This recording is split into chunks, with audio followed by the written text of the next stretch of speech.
అందరికీ నమస్కారం. మోడీకి ప్రమాదం హెలికాప్టర్ సమస్య వల్ల. ఈ విషయాలను తెలుసుకుంటూ వీడియో మీరు కంప్లీట్‌గా చూడండి.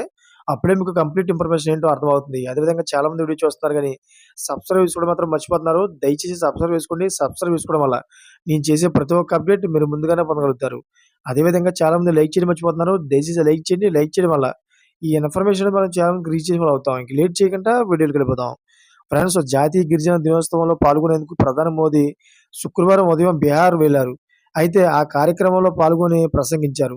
భారతదేశ చరిత్రలో ఎన్నడూ లేని విధంగా ఆదివాసీ మహిళలకు తాము రాష్ట్రపతి పదవి ఇచ్చి గౌరవించామని ప్రధాని నరేంద్ర మోడీ అన్నారు. అయితే ఆదివాసీ బిడ్డ ద్రౌపది ముర్మును రాష్ట్రపతిని చేయడం ఎన్డీఏ అదృష్టంగా భావిస్తుందన్నారు.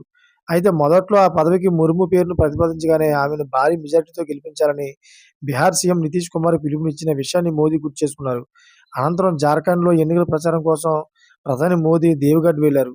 అయితే అక్కడ ఎన్నికల ప్రసంగం ముగించుకొని దేవగఢ్ విమానాశ్రయానికి వెళ్లి విమానం ఎక్కారు. అయితే విమానంలో సాంకేతిక సమస్య తలెత్తడంతో ఎయిర్‌పోర్ట్‌లోనే నిలిచిపోయారు.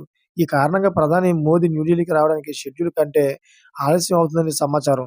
అదేవిధంగా నరేంద్ర మోడీ ప్రయాణిస్తున్న విమానంలో సాంకేతిక సమస్య తలెత్తింది. దీంతో దేవగఢ్ విమానాశ్రయంలోనే ఆయన నిలిచిపోయారు. అదేవిధంగా ఇది ఒక రకంగా అయితే హెలికాప్టర్ వల్ల మోడీకైతే ప్రమాదం పొంచి ఉందని చెప్పి చాలా మంది అంటా ఉన్నారు. చూసారా ఫ్రెండ్స్, లేటెస్ట్ అప్డేట్స్ కోసం ఛానెల్ సబ్స్క్రైబ్ చేసుకోండి. Thank you for watching friends.